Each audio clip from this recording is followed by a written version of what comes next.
and welcome back to another episode of Midlife Humor Gurus. If you're not watching, you have no idea. My name is Sue, and my giggle buddy that you're hearing is Jen. I'm Jen. but the third podcaster with us today is one Ziggy, and he's sitting on Sue's lap, and he's so cute, and he's like in her face, and he's our extra special guest today. He's normally a guest all the time, but he's not always as visible on the camera. And as we were just starting, just as Jen hit record, Ziggy was reaching up to give me smooches. So I'm like, all right, well, there's a doggo right in front of my face. I guess we're going to roll with it. We're just going to do it. I love it. I love extra guests. It's my favorite. So today, what are we going to be talking about? You open us, and then I'll talk about how we landed here. All right. So we are going to talk about how much time we spend with people. Particularly, are we talking about coworkers? We're talking about coworkers.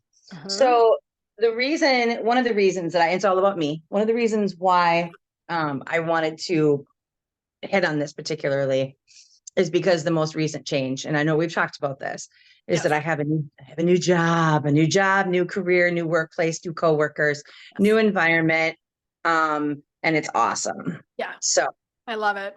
I love it.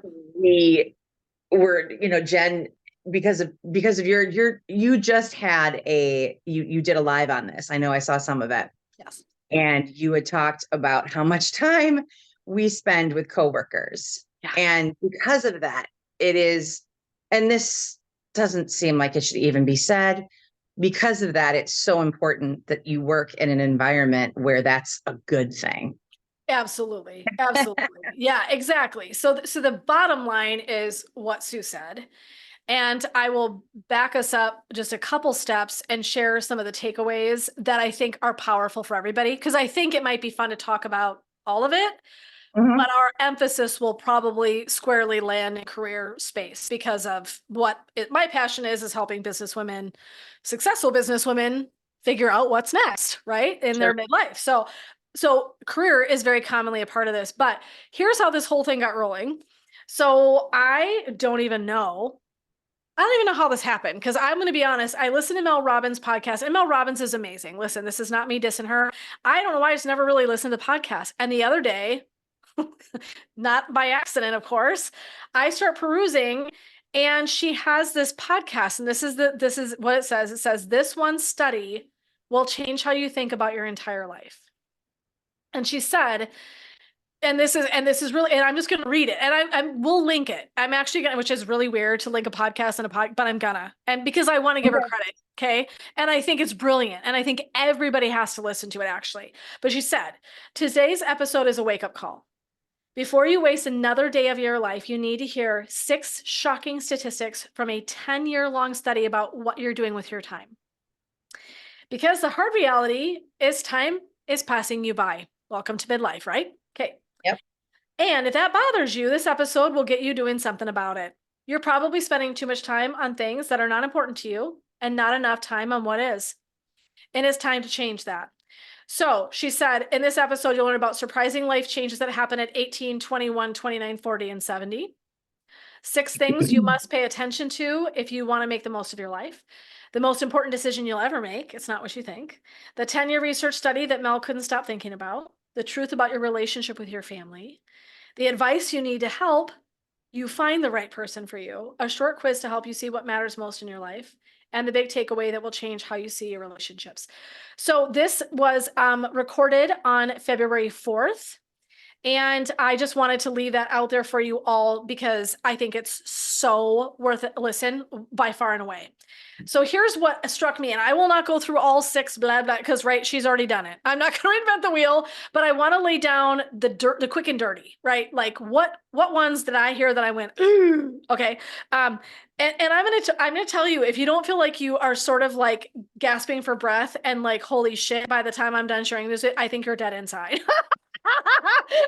That wasn't very nice thing to say, but yeah, I know, like no pressure or anything, but no. Okay.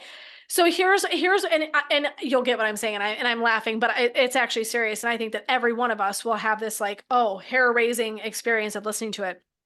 So one of the first ones she said was, at age 18, in this study, it shows that the time you spend with your parents and your siblings completely falls off the radar.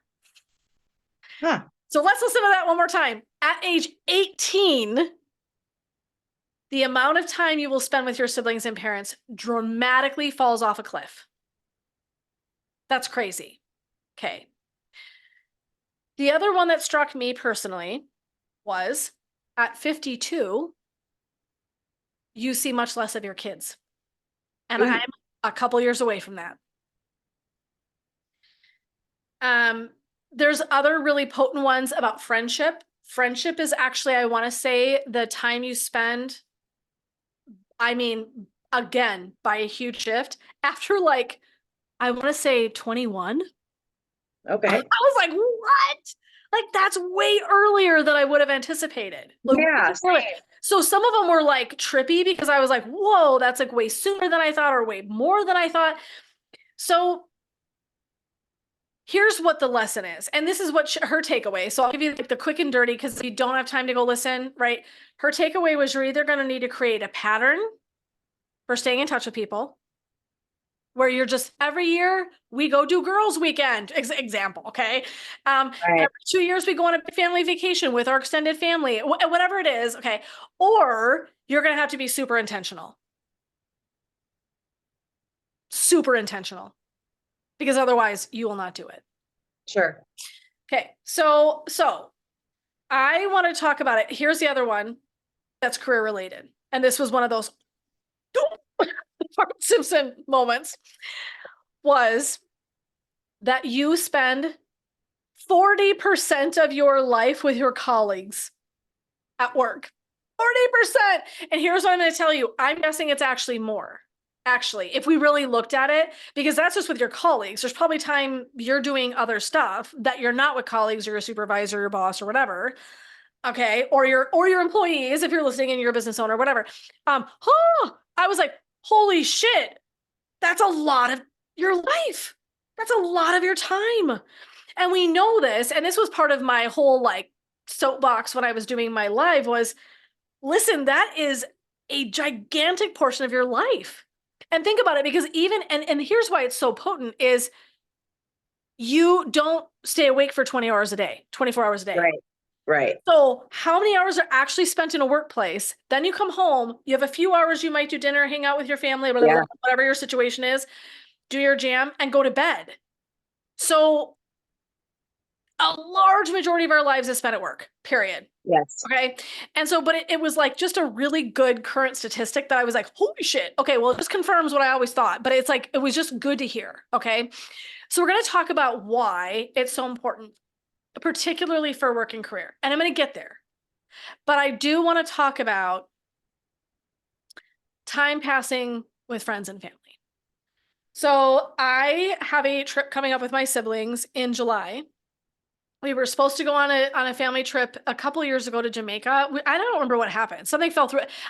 We might have had a loss. Something happened and we weren't able to do it. We were super bummed, but it was like it just got called off. Shit happens. Life happens. This happens to all of us, right? Am I right? So the trip got canceled and then everybody got busy again. Here we are years later. Right. Oh shit. Okay. And so it'll be two of my sisters and their partners and myself and my husband. So there'll be 6 of us going right now. That's as it stands. That's how many people will be going. And it's interesting because I've just been thinking more and more, and it's not that I don't consider my family. This is going to sound stupid, but I had really been thinking about my siblings and time passing, and my siblings are 9 years and older than I am. So we have a very blended family. So it is not a small amount of time difference age-wise. And so I forget how old we all are. And I don't mean that as a diss to anybody. I forget. I'm not kidding. Okay. And like, does anybody else have this? I like have dysmorphic age disorder. I don't know what it is, but it's like, but I'm only 20 inside my head somewhere. Yeah. Oh, seriously. Exactly. Yeah. Right. And so I get it. But when I really think about like, they're close to retirement, I'm like, what the, what? Wait, huh? Okay. And so I've really been just digesting this, like with family losses and things that go on. And I'm like, we need to prioritize spending time together more. Like we just do. Okay. And so I really appreciated what Mel was saying about like, you're going to have to be either patterned or mindful. And because every single thing that we do in our lives will take that away from us in a way. If we're not mindful, it's easy to do the work, do the family, do the kids, do the sports, do the activities, do the events, do the social skills, do the whole like, socialization with friends, whatever you're doing. You're just busy. And that's all outside of work. So we're just inundated, and it can be so easy to disconnect from the shit that really matters. And that's just period, amen. And that's true for every single, I don't know anybody that has not had this experience. You're like, time for me, midlife is like someone has their foot firmly pressed to the floorboard in 90 miles an hour now. There is no slowing 100%. down. I don't ever have a period of time where I go, God, that was really slow. Ever. I'm not kidding. No. Ever anymore. I'm like, nope, we're pedal to the metal now. Yep. And so time is going very quickly. And I want you to really like honor this message, as gut wrenching as it is. Life isn't slowing down for you. It doesn't care how often you've seen your people, how often you reach out, say, hey, talk, visit, make it the time. It doesn't give a shit.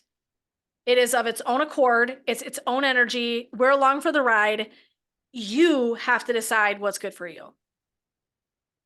And so, and I really was, like I said, like the one about you seeing your kids after 52 was like another dramatic percentage off. And I was like, oh my God. So it really brought awareness for me about how am I going to preserve and practice. And she is very hopeful. She said, listen, I know this is staggering. At first I was kind of in a funk when I heard it. She was like, because it's like, oh my God. Then she was like, okay, how we solve it. Right.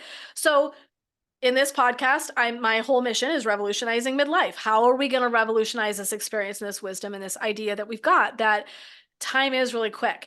Here's what I would say to you, a reflection. I didn't share in my live post. I did one just recently talking about this exact same thing, and some of what, and Sue and I will enhance it by a long shot, because I popped in and was like spouting it out and got back off because it was Friday and I had shit I was going to go do. There's a lot of shit that's costing your time. I'm probably not going to make any friends saying this out loud, but it's time. One is your work, you're busy. Two is, hashtag like we get in our own patterns of things we just do. And whether if that's not necessarily communicating, calling, texting, staying in touch, it's easy. And I'm the worst at this. Like, oh my God, oh, Lord, it is not my skill. I wish it was. I suck at it. So I have to work on it. There's other things that cost you time, though. And I'm going to bring those up because this is not something Mel talks about. I'm talking about it. Things costing you time: anxiety, ADHD, not committing. So I know someone listening is like, wait a minute. wait a minute. Okay. Because I get it. And I'm going to say this because I have been on the receiving end of both being the perhaps anxious person, not very well planned, but I've also been on the receiving end of a handful of friends that have anxiety, that have ADHD. Just saw a friend yesterday who was like, Jen, I'm sure this will not shock you. I'm sure this will not shock you, but I was diagnosed with ADHD. I'm like, And so she's in the process of being medicated. Now, listen, I'm also not dissing anybody. My husband has ADHD and my daughter has ADHD. By the way, Mel Robbins has ADHD and has a brilliant podcast specifically about it. You should go check those out. So this is common. So this is not me pointing fingers. It's not, right. But I will say on the receiving end of it, that I know I have friends that want to do things. There is no maliciousness. So everything I'm going to say today, this is not about a malicious act or action or behavior. But if you're prone to distraction already, okay. So there's a lot of things that we do. And I know this is going to be perhaps an unpopular opinion, or thing to say.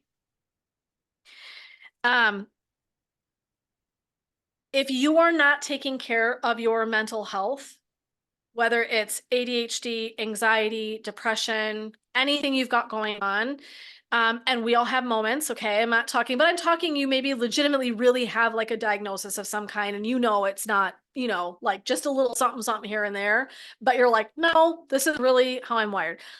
And you're not taking care of it, I'll guarantee you it's costing shit in your life. 100%. 1000%. The amount of times I have had people pass on doing something because they got anxious, show up late.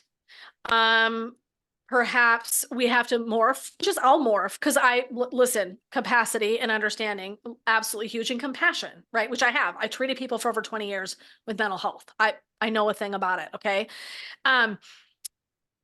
People that can't organize their schedules enough to find time, or they lose sight of it and forget. So I know I was face forward when we were talking, and as soon as I'm off the phone, I don't exist anymore. So you're missing out.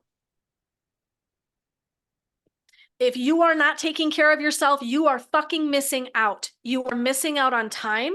You're missing out on experience. You're missing out on memory, and you're missing out on connection. So, I mean, I have had to work at being better at staying in touch with people because it is not my forte. I'm not lying. I will not get in front of you. I am not the person that will remember everybody's birthdays. I'd be fucking lying. Okay, not gonna lie. I'm not. I suck at it. I literally, some of my best friends, one time last year, I totally screwed up my best friend, one of my very best friend's birthdays, and I know it like the back of my hand. And I was busy. I was traveling, and I was all like, oh my God, did I miss your day? She's like, no, you're good. I'm like, oh my God, what the hell is wrong with me? Okay, so case in point, I get anxious about it because I suck at it. So this is not coming from a state of perfection, right? Again, I'm very clear. I have to work hard too. But I will tell you that when you have certain diagnoses, you are more likely to miss out on shit. Mm-hmm. And I wanted to lob that out there because it's also a time constraint. So while we're talking about time, she is moving on, whether or not you're on the train or not. She's leaving you at the station. So get the hell Right. or bye-bye. So while we're at that, I want to bring awareness to women. And I have loads of friends that I swear have ADHD. It's very freaking strange. And they don't get sometimes diagnosed till midlife because all of a sudden they're like, I don't know if they slow down enough to realize something's going on. It's really interesting. And I don't think women get identified as readily as men, just because I think men's behaviors are different. So I think women can make it further into life and like fake it, if that makes sense. And not because they're fake, but they're able to kind of find a way to move through it. And it's not as obvious. But by midlife, you're already starting to have, sometimes with perimenopause, there can be memory, there can be other kind of stuff going on. So now you're like super exposed to being like, holy shit, what's going on for me, right? It's like, am I cognitively losing my gourd? And like, why am I having this? No, maybe you've had something you've been carrying around your whole life.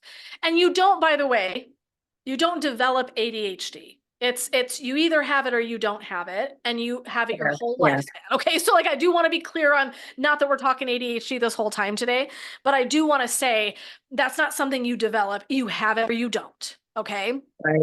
Some people are just it's easier to cope with it, or it's not. And so, right, but anxiety you very much can develop with time. Okay. Right. So they're a little bit different that way. So I want to throw that into the mix as well. But I really want to say, and the reason I'm saying it isn't to rip on my friends. This is not like, oh my God, you're such an idiot that you do. No, that is not. It breaks my fucking heart. Do you want me to be completely transparent? It actually breaks my heart because there are friends that I've had that I literally love and adore. And I swear to God, it is like an act of Christ to get together to do something. Mm-hmm. So it isn't that I'm mad. Guilty. It breaks my heart. I would be lying, and I won't do it. I'm like, this is the place to be transparent. It's my experience. I'm speaking completely from my personal experience, by the way. This isn't somebody else's story. Somebody didn't put it in my head. It's my experience. And I even see family members, not direct family members necessarily, but same thing. Anxious, don't show up to family functions, don't can't stay at a family function. And what's hard for me is there's help. There's help. There's therapy. There's meds. There's stuff. There's skills we can build. There's ways we can solve this. And so I think I'm just more like, I get stuck between having deep compassion because I understand it thoroughly. One, having had some of my own very personal experience with ADHD, but also being a more anxious person, but also like, I get it. And yet it's also hard for me. Like, it's hard to be on the receiving end of it. And I don't have any say over that. And I just know time's passing. Mm-hmm. And I just know memories won't get made. And what am I going to do? I'm not going to unfriend you because you have stuff going on. That's not who I am. I wouldn't want to do that. Right. But it sucks. So I want to bring that forward as well, which is a little bit off the cuff of what Mel was talking about. But I felt like this also needs to be said because there's probably a woman that's going to listen to this podcast that I'm lovingly giving you a shake. Because guess what? I'm just a friend. I might be just a friend to you. I might be just a resource, but I want you to think this includes your kids, your partner. So we're talking about how you spend your time, your siblings. But you can't get your shit together enough to organize a family function so everybody can get together. It's not just your job, but you get what I'm saying? Okay. It isn't like you're just maybe dismissing me and maybe I don't get to see you or a friend doesn't get to see you. It could be every area of your life. Okay. So if we're going to talk about time and respecting it and harnessing it, and we know that it's pedal to the metal, midlife moving on, period, amen. What are you going to do about it? Do you want to be complacent? We can do that. We've all done it. I've done it. I've gotten complacent and shit for sure. Last night I reached out to a friend I had spoken to in forever. I felt fucking bad. I hadn't spoken. I listened to this podcast, literally, and I said, listen to this podcast. I love you and miss you. I was thinking about you in my heart. I just need to send this. So it is a practice for me too. When I'm in the weeds, when I feel shitty, I had a really rough week last week. Mm-hmm. Really ugly, real ugly.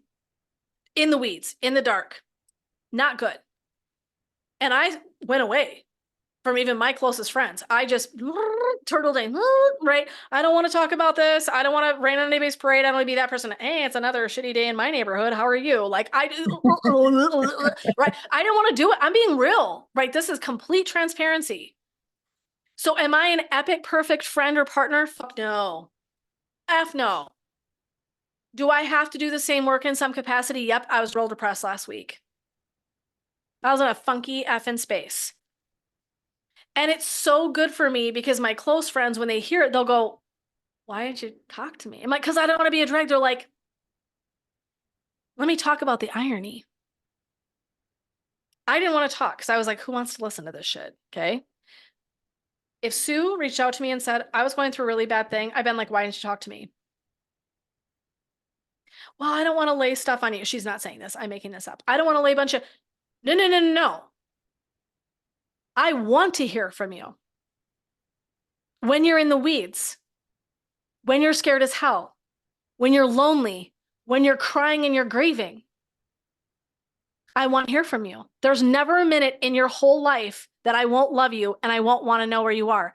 And I shut down and didn't do that for my people. Mm-hmm. Yeah, I think that's natural. It is, but it's accountability. And I'm not going to show up here right. and point fingers and not point it at me.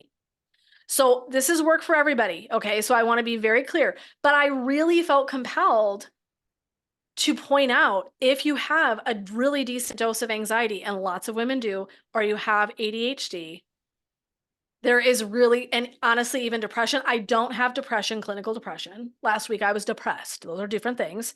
Right. Any of those things can be stealing your time. Mm-hmm. And I worked in mental health for over 20 effing years. I know. So I want to bring it to your awareness. I want to bring that top of mind because it's easy to not see it. And we don't talk about it in our culture yet, right? Still stigma. I'm going to talk about it. So one way you can revolutionize your midlife for yourself, pay attention to this shit. Take care of yourself. Okay. Because the people around you love you, they want to spend time with you. This is not me being a dick. And if I make you feel bad, I'm real sorry. People want to spend time with you. They want to know you. They want to love you. They want to make memories with you. It's not mean spirited. When I get in a way about it, I'm fucking sad. Okay. Mm-hmm. So, thoughts on that? We're going to lean into the other stuff, but I just wanted to leave. I wanted to put my own unique spin because that was definitely a vibe that I was like, you know what? I realize this is also costing us time, but thoughts on that, Sue? No, it really is. And one thing I will say as someone who I'm not diagnosed, but I'm pretty sure there's something in there because I definitely know there's anxiety that is diagnosed. Um, is it's kind of hard to explain. I know what you're saying and I hear what you're saying. And anyone who does have ADHD, and I'm not just talking about myself, like I have other friends too. When they hear that, like your friends want to spend time with you. That's one more thing that gets thrown on the pile of shit that makes them feel bad. Mm-hmm. So it doesn't help. Mm-hmm. I know what you're saying Mm-hmm. because I've heard that too. Like, oh, we want to spend time with you. Well, now that's just one more thing that I have to feel bad about.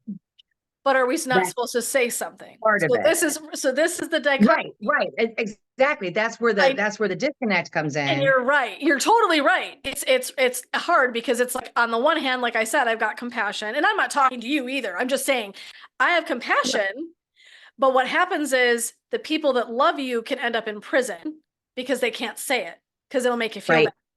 Exactly. Which is that Exactly. doesn't Because feel good on I'm on that other either. side. Yeah. Right. Because Yeah. I'm on that other side too Exactly. with I have another friend too who's going through something really hard. And I'm like, I literally, and I suppose the transparency should come out. I literally don't know how to talk to her Okay. because I understand what she's going through, but anything I have to say, Yeah. it's going to make her feel worse. Even if it's positive. And that's You know and what I that mean? I do. And it's a really hard place to be. And I actually am really grateful you're saying this because this is the dichotomy. This is where I'm stuck. Mm-hmm. I don't say something and I feel bad about it. So I Right. get stuck holding the feel bad because if I say it to you, you feel bad. So then I just don't say anything. So what happens when we're not talking is Right. what? When we're Mm-hmm. not transparent, when we're not able to talk about that and have accountability for our own actions, now our intimacy is going to get lower and our Right. connection is going to decrease because now there's a certain thing I can't say anything about. Right. And not just me, you, any, if Right. I don't know what to say, I go, oh, well, now I just don't know what to say. I guess I don't say anything at all. Oh, so Right. is it better to lose connection, lose friendship and time, or be a little bit uncomfortable in your own skin? And Right. that's a hard call. And there have been times, trust me, I have not said a word when I've been sad or upset or disappointed because I don't want my friends or my loved ones to feel like shit. So Right. this is really it's a really tough battle, honestly, because I go both ways and I see both with entire clarity, which is just so ironic, right? It's literally like I could have a foot in either camp and understand. How many clients did I have sit across from me and say, I'm feeling like shit, I can't do this. I just can't go to this function this weekend. I just can't. And with complete compassion. And at the end of the day, you're still accountable for what you do or don't do. We all are. Right. We Yeah. all are. We don't get a pass. Depression, schizophrenia, bipolar, you don't get a pass because you've got a mental health issue. Mm-hmm. You still have to life with everybody else. Like right? I'll give you Right. compassion and empathy. That is not a problem. So like this is really a tough challenge for like loving people when they've got struggles going on is what do I say? Do I say nothing and swallow it down and be sad? Or do I be honest? And maybe Right. you're hurt and you don't like what I have to say. So I don't Mm-hmm. know. I don't have a solution. I don't know what's better. I just know for me, transparency, authenticity, and vulnerability are key, pivotal, foundational beliefs of mine. Right. So I hope that we can function in that space and way somehow, right? So that is tough. And you're exactly right though, Sue. For someone who's depressed and I say, I'm just like really sad and miss you. I'd love to see you. I get it. I am throwing kindling on their big fucking bonfire, right? Like, so but that's never the goal. It's the snowball effect, right? Yeah. No, And this, no, it's not. not to punish somebody, be like, hey, I know you feel like shit, but let me Right. make you feel worse. Like, no, that's not what I'm doing. But where in the line of responsibility do I see that this is my choice? I make a choice every day. All of us, Right. to get up and do or not do, to be present or not be present, to have Right. ownership or don't. Those are choices we all make. They're freaking hard. And I'm not mincing words about this. I mean, I have had people that are debilitatingly anxious. Right. I've supported them. We've taken walks. I've taken them off to do other stuff to kind of like, because they were like, ah. I'm like, I will help you because I know what to do. Right. So Yeah. I've done that. It's not that I'm not willing to write it out with somebody because I totally am. But what do we do with that? I can't Right. get this time back. I can't Right. get this time back. So I mean, what are your thoughts on that? You're totally right, Sue. And I'm so glad we're having this. This is such an honest, and she did not know we were going to time. I was like, you're like, listening. No, I did not Like, see this coming. nope, she didn't. So I'm like, whoop, and here's a whole nother layer because we are going to talk about career and business and time for sure. But this was really important to me because I really like when I saw this friend, my heart was broken. I mean, Mhm. there was an ache in my heart that I figured that was something going on for her. And I'm a therapist. I'm not going to fucking go to my friends and be like, you have ADHD. I don't diagnose people rando. That's fucking rude. Okay. So I'm never going to do that. Do I see stuff because I'm trained? Yes. I'm not dumb and dead, but I also have respect and boundaries. And so that's not Right. my play. So when someone finally uncovers it, I'm like this. Should I come take meds? Right. Yay. Could I maybe see you again? That's where I'm at. I'm like excited. I'm applauding. I hope it means I get to see you more. Right. Maybe that makes me a selfish asshole. I don't know, but I'm just saying I celebrate because I want to see you, you I know? think human beings in general, I mean, I know we always quantify that with, well, maybe that makes me selfish, but I think wanting to spend time with somebody is the exact opposite of selfish, isn't it? Selfish, Hope so. I right? want it I anyway. mean, selfish would be, and I don't know why as, I mean, this is just a sidebar, but I don't know why as empathic human beings, especially women, always apologize for being a little we can be a little selfish. Yeah, it's If okay. it's bothering you Yeah, yeah. and It's you say something about it, it doesn't make yeah, you selfish. yeah, It makes you transparent, yeah, you know. yeah. It's And literally, yeah. Go ahead. it is. No, that's like I said, that's my sidebar. But I think too that it's just like with anything. I mean, I've come to self-discovery about certain things before too. And friends like on the fringe, peripheral friends that I haven't seen for a while, but I know that when I see them again, we'll catch up or whatever. All of a sudden, when I reach a certain point, boom, they appear for whatever reason. I hear from them, or I reach out to them and I hear back and it's well Yeah, received, things like that. And I think a lot of times, too, like you said, you're not diagnosing, you're not telling people, oh, I think, by the way, that you have it. The reason that you're not going to say that is because that's not something that you need to come to that realization yourself. absolutely. Absolutely. With anything, Yes. I mean, with Yes. anything, if you have an eating disorder, if you Yeah. have an addiction, if you have a relationship that you're in is maybe not healthy, you can't say to somebody, Mm-hmm. by the way, Mm-hmm. this is what's going on with you. I That was mean, there are certain friendships. I have seen it. I have seen it before where there's been a close enough bond and a close enough connection where somebody can say something. But that's, I mean, you're going back to childhood friendship shit. right. And Right. and And you've and or been if you're deep connected enough for trust, decades. exactly. If it's somebody you've known a long Yeah. time, and or the other thing I think you can do, and this is really for me, this is how I have approached it this way. Hmm. Complete honesty. I have said to someone, I am worried about you. Hmm. I will not. Sorry if you're. If I'm not sorry. Sorry if you're my friend. Just know I will not Right. mince words. I'm not going to be a dick on purpose, but I'll also, if I see something that starts to freaking worry me, I will be like, I'm worried about you. Now, that's not diagnosing someone. That's not right. Right. I'll just say to somebody, God, you know what? I'm noticing blah, blah, blah. Can I help? What's going on? Like I'll investigate. I get curious. That's kind of the stance that I take, is a stance of curiosity. It's not judgment. It's not, that's not where Right. I'm coming from. I just want us to be curious about it, and I want us to understand it. And then I want us to figure out what we can do with it. Right. Because it doesn't have to be this way, right? So yeah, but I love that you're willing to share that story with me, because I do think it's like actually really important for us to be talking about this stuff with our loved ones. I don't care what it is that's going on. Like, it's important conversation to have. So Well, go ahead. and I think mental health, there's still, when you hear mental health, you think the bigs, right? You think schizophrenia, you think bipolar, you think depression, you think suicide, you think the bigs. But there's so many pockets Absolutely. of Absolutely. Yeah. smaller, maybe more manageable, Yeah. more treatable things, Yeah. less scary. I'm not saying that the bigs are not important, of course they are. Absolutely. Yeah. But when it comes to everyday, like I remember when I was a kid, this has been my crazy discovery with ADHD and ADD and attention, like all of it. I remember I went to a little tiny little private Lutheran grade school, and there were kids, I can picture them. I know their first names, boys, Yeah, for sure. specific. Yeah.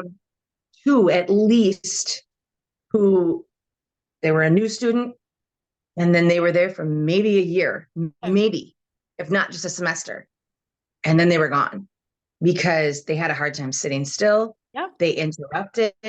They would raise their hand, but then they would blurt out a question or an answer. I specifically remember that. Yes. And they were disruptive. Yeah. And then the next thing you know, they're not there anymore. And as a young child, you're like, why? But yet you don't ask questions because it's none of our business, right? Well, I'm 110% sure, even though I never found out, that that's what was going on with them. But I'm also about 99% sure that that's what's going on with me.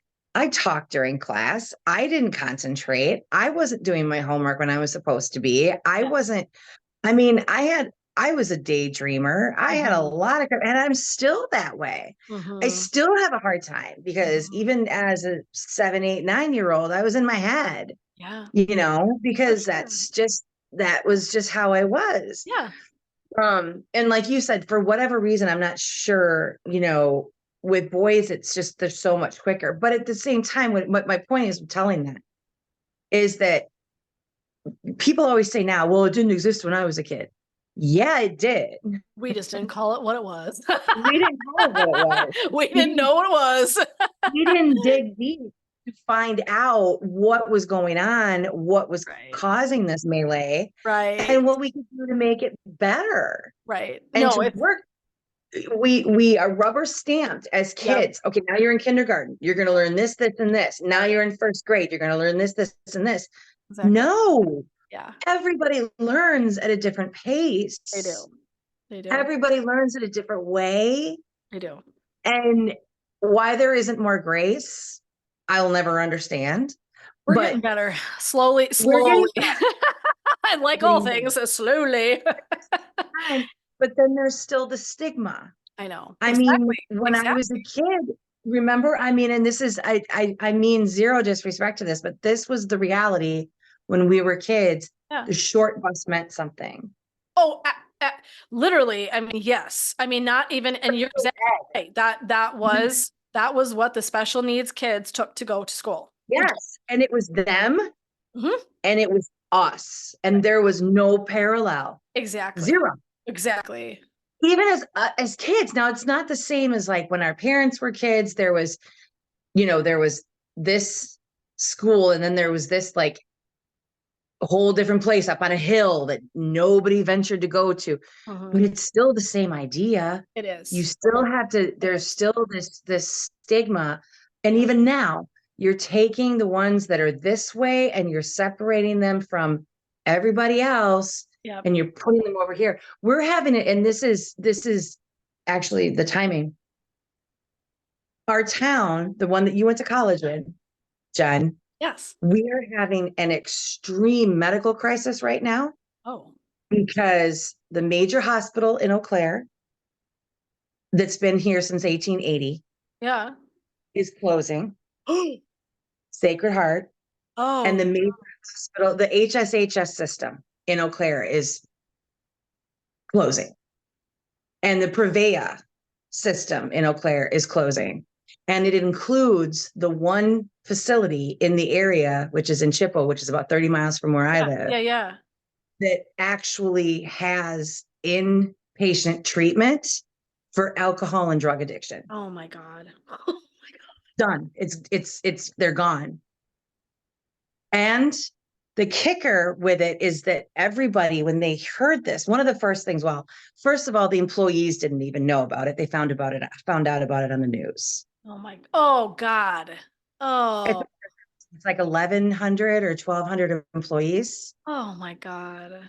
And one person that I talked to, she found out about it. She was putting her kids in the car and taking them to school, and her phone started dinging because her friends were like, "I'm so sorry to hear." She was like, what? Oh my God. Who died, right? Oh, that's horrible. And it's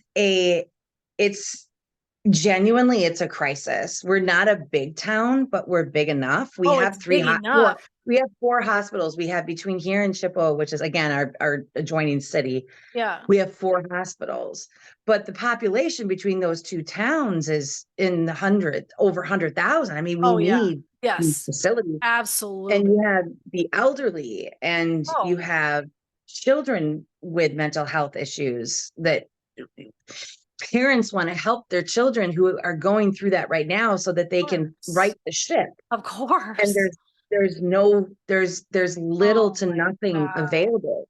That is crazy. Yeah.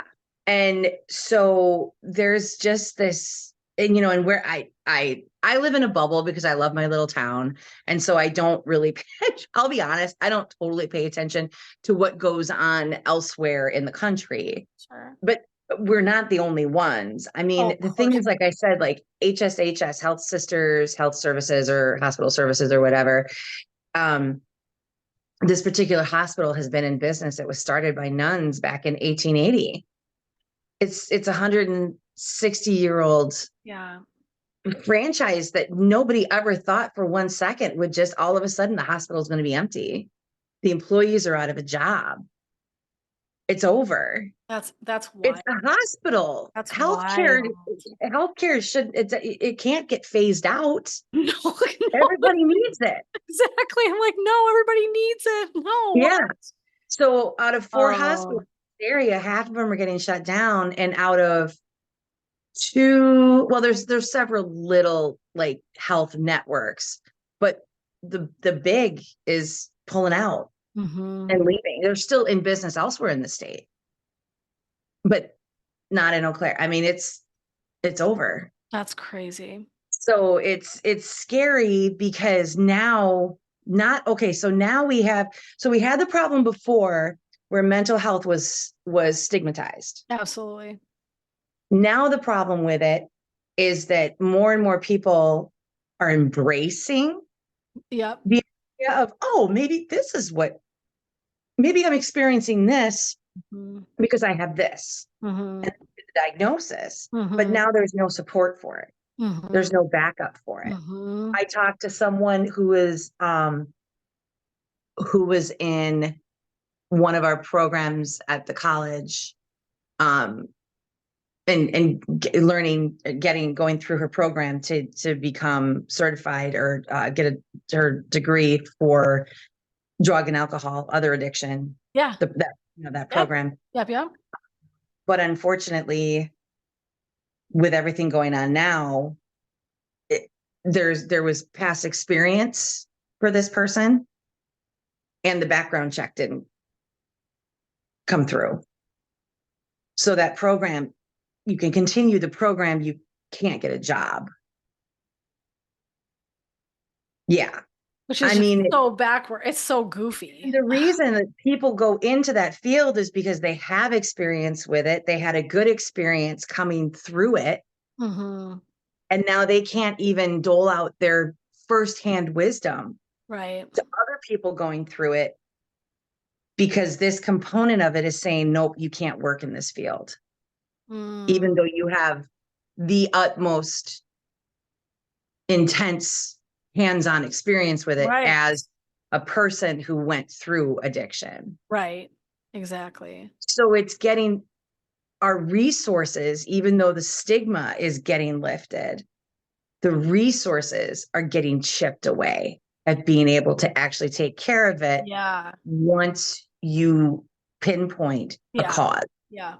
Well, It's and I think like, that's across the board for insurance. I mean, just, and that's it is another 100%. separate, because I mean, it's such a big problem that you can want services and not be able to afford them. Or you can, right. And I know that those are all factors. So understand our conversation today is not in a vacuum. Like, obviously, there are Right. reasons why people struggle to get resources and things like that. And that is wild that you would live in an area where there wasn't enough resource for medical care, no matter Right. mental health or otherwise. It's, Otherwise, exactly. Your there's a surgery. million things that need to be supported and taken care of. Right. You're exactly right. That's absolutely detrimental to the well-being of the community, the city. Yeah. Like the Right. area. That's a big deal. And Eau Claire is not it's sort of rural, but it was a decent sized city. Is why I liked going to school there. It wasn't gigantic, but it was like, I think 10,000 Right. students out of 60,000 people when I was there. And it's at Right. least doubled now for reference. It's So I yeah. mean, it was a smaller community when I was at school there, but I mean, it needs services. So exactly 100%. true. It's whether it's like you're saying, resources aren't available, or and when I went in my brain, and the story of my niece came up for me as a little kid. You were talking about kids in school, the misbehaving boys. Oh, And we're not right. trying to pick on boys, okay? This is not okay. But Right. my No, niece for she sure. was little. She was probably 7, and she was in a program at school, and there was just, it happened to be a boy. The gender doesn't matter. But he bit, kicked. I mean, it was horrible, traumatic. And this is where I'm going with this struggle of what do we do with this, right? Is, so on one hand, if you've got a child, for example, I'm going to guess this poor kid had AD, he had something. I mean, disordered conduct, he had something. I mean, that's not normal. Like, I mean, every once in a while, a kid's going to do something else, but it was like he was well known for being disruptive to the entire class. Right. Okay. Total disruption. So what do we do? Does my niece not get defended because this kid is biting, kicking, whatever he's doing? And it's Right. understandable that he has impulse control. I could absolutely, but also my niece can't learn Right. and she's getting Right. injured. Exactly. So this is that same piece. It's such a struggle with it, is you can have deep compassion, and also there's accountability. That kid doesn't just get to, you know what I mean? That's right. That's exactly right. And you said it so well earlier when you said you still have to life. I mean, you can't, like, You still have that to, I mean, sucks. I there don't want him are shipped. right. Yeah. I There mean, I don't are want him shipped away. accommodations that can be made for you. Yeah. Yes, I had absolutely. I knew someone whose child was 7 or 8, and as a mom, she made his ADHD and his issues her job. And it's hard because you can never tell anyone how to parent. That's not fair. You can't do that. Yeah. But he got away with so much more disturbing behavior and was never disciplined as a reason. Like, it was like, Yeah. don't say certain things. Like, he asked me, I don't know how many times, what I would do if he chopped my dog's tails off. That is not And a okay. kid's gonna have, of course, a kid's gonna have an emotional reaction to that. Like, of course. Well, no, I mean, I was an adult with my dogs, and this 7 or 8-year-old asked me, what would you do if I But chopped you'd your dog's still be tail? concerned. It's still what I'm saying. It's Well, like, right. I Oh, mean, right. Yeah, exactly. So that is a question that had mom heard that she did hear it once, but it was always, oh, the excuse was, oh, he has ADHD. Oh, he has ADHD. He has this, he has that. Exactly. Okay, that's fine. But him asking me that question Yep. is inappropriate because the fact that he's even asking Yep. what it would be like to harm another living creature, that's not ADHD. That's deeper. That's But something. here's the deal. It actually can be not, it can actually just be what it is, which I know is really hard to hear. Because it sounds disturbing as shit. So you're welcome. Everyone's getting a mental health issue list. Like, Is it just so? Is it just a curiosity thing? no, it really is impulse. It's like it because what it is Oh, it okay, turns impulse. into I got they have you. such bad impulse because what happens is they have a thought Okay. and there's zero filter. Okay, So that's most great. kids would go, God, I went, and then it's quickly dismissed because they're like, well, I wouldn't hurt another being. Kids with ADHD have a thought, "Ugh," and they don't even mean to like necessarily, or they can say really hurtful shit. When Chloe was young, Chloe sometimes went through stuff where she would say stuff and you were like, I mean, it was hurtful. As a parent, I am not going to lie, will not mince words. And she was a great kid, but I'm just saying, Right. right? It was impulse. Later, she would come back and go, I'm so sorry. And she'd feel so bad. She'd be so remorseful. But in the moment, she'd be so activated and she'd be so upset and there was no filter. And out of her face, whatever would come. And so here's the thing, and I want to piggyback on this thing that you're talking about, this parenting piece. And I see it all the time. And I saw it sometimes in adults, this excusing. But I've got this thing and I've got this thing. And listen, I will fucking go to Right. bat for you. I will go to bat for you.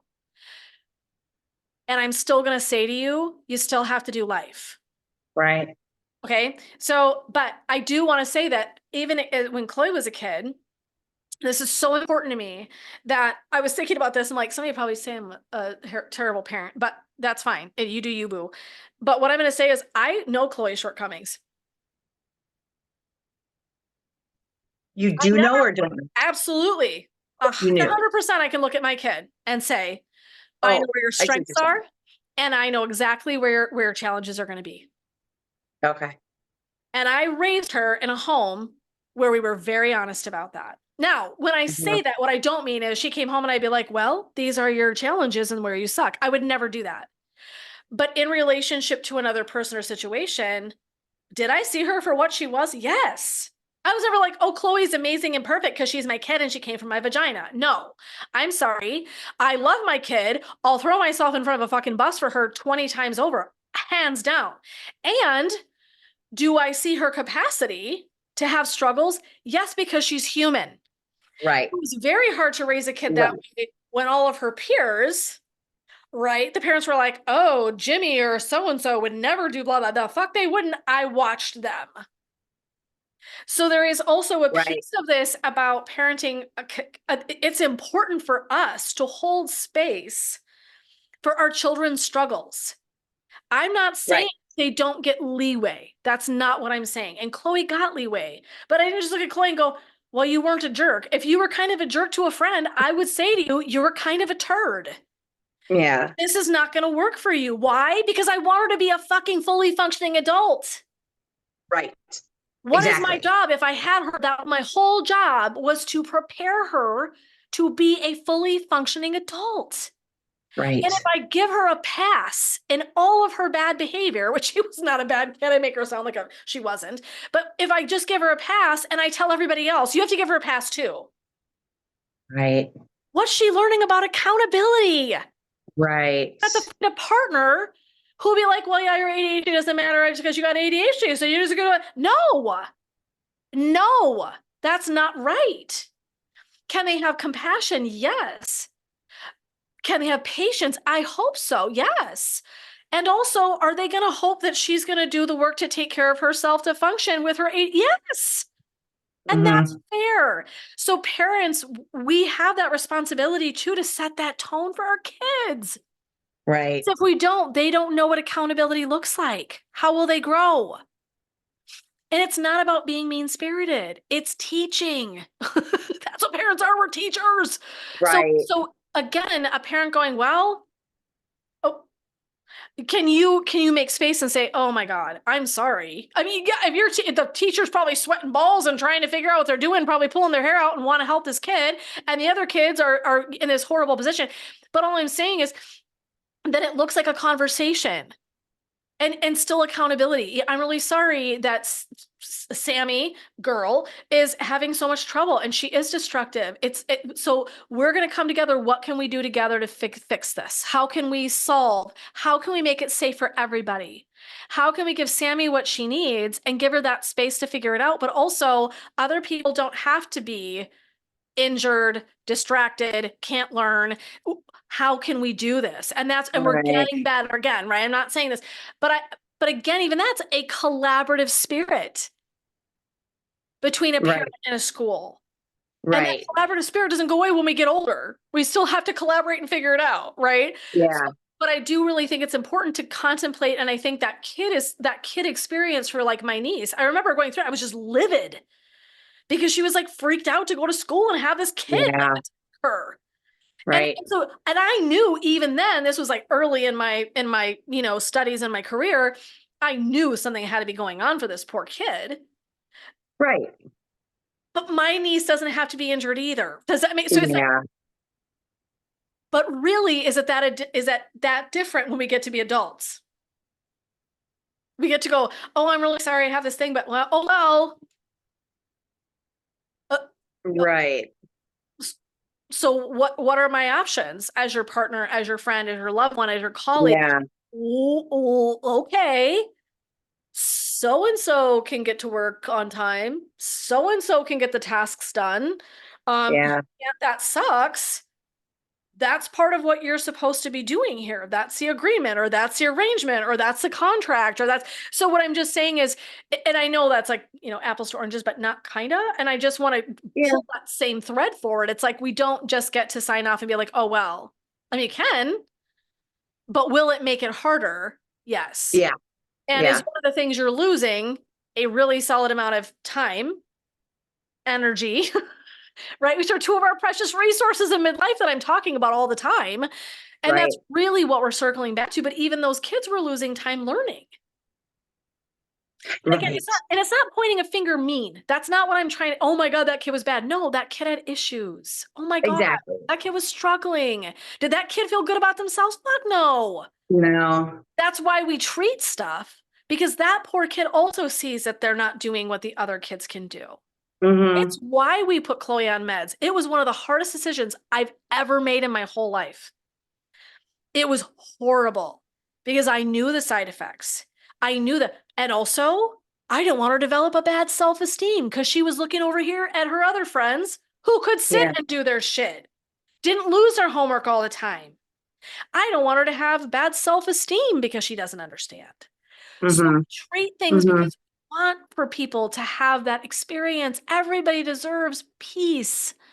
They deserve to feel like they do belong. They deserve to feel like it, and not fit in because it's the cool thing, right? But they do deserve that experience. Oh my God. Everybody does. And so I want us to think about it in a weird way. I'm almost glad we circled to kids because that doesn't lose its application to adults. I want my friends to have the capacity to pay attention. I want them to have capacity to make dates and do things on their calendars. Like, they deserve that. They deserve those things. It comes down to that as well. Does that make sense? It's so much bigger than that. But it's a quality of life thing. Right. And so for me, I know we're talking about time today, although we're not really talking about time. The whole first half of this podcast will be about mental health, which we didn't anticipate, and whatever, but here we are nonetheless. But I want people to make that correlation that when you do have mental health issues, you're missing out. Right. If you're not attending to it in whatever capacity, and we have limitations, I get that, right? My friend has to try a med that she doesn't think it's not working. It's part of the process. Like, I get it's not a perfect answer. I'm not saying we just also one day wake up and we just go, oh, fix the thing like that. No. But if you start doing things to attend to it, it's protecting things that you care about.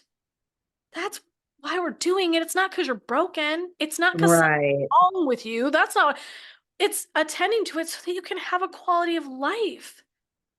You deserve that. You deserve to have the full capacity and range of experiences and memories and moments and feelings, all of that. Like, I don't want anybody to miss out on that. Right. And so Yeah.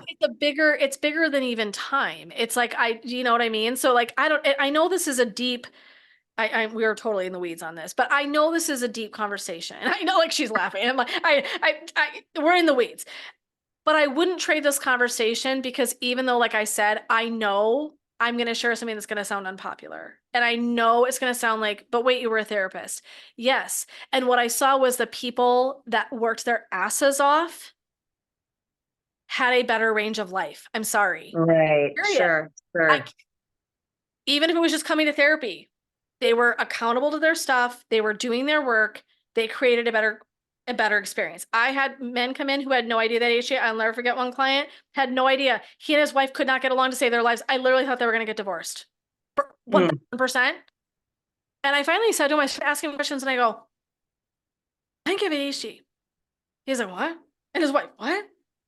I go, are you willing to do testing? He's like, yeah, of course. He's like, I'd do anything to save my marriage. Sure as hell. That poor guy in his 40s, no fucking idea. His wife was like, why don't you show up? Why can't you follow through? Why am I not important enough? Because her experience was all that. And it was all based on a diagnosis that man had never received in his life until he saw me. And he wrote me a card later, sweetest thing ever, and was like, thank you so much for seeing something. It changed the entire and I'm not saying this to brag on myself. Let me be very fucking clear. Okay. So I'm sure there's shit I also miss as a therapist.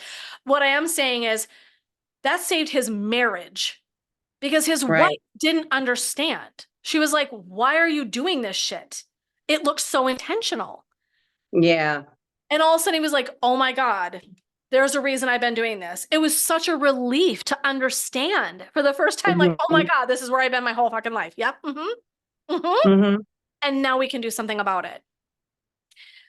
So it isn't from a place of judgment that I'm offering this today. It's from a space of honestly deep effing compassion and a deep passion for every single person living their best life, 1000%. That I believe that everybody deserves that. I'm passionate about it. And so I see something and I'm like, I want a better life for you. I'm going to call that out. Right. So it might be hard for you to hear this conversation that Sue and I are having today. It really might be. And like I said, I might be unpopular for being honest, but I did this for a living for over 20 years. And I'm just telling you that there is a way. And I'm hopeful in that there is a way. And so just know that anything I would be offering to teach you, I'm saying so that you too can harness your purpose, your passion, your life, your time. And you feel like you have some semblance of control rather than something else is controlling all the time. That feels shitty. Yes. Like, I want you to know you've got a say in it. My friend that I spoke to the other day in the mall was like, you know, I want to know better why I'm doing this. Yes. Right. So this is about better living. I know it sounds dark and hard and what it's about better living that we're talking about it. It's not about judgment. It's like, I want this for you. I want you to receive all these gifts that you get to have in this lifetime. And I want full expression and experience of that. And if you've got shit that's limiting you, that sucks. And I want something better for you. Right. So I'm just being really honest and transparent. This is my face. Yeah.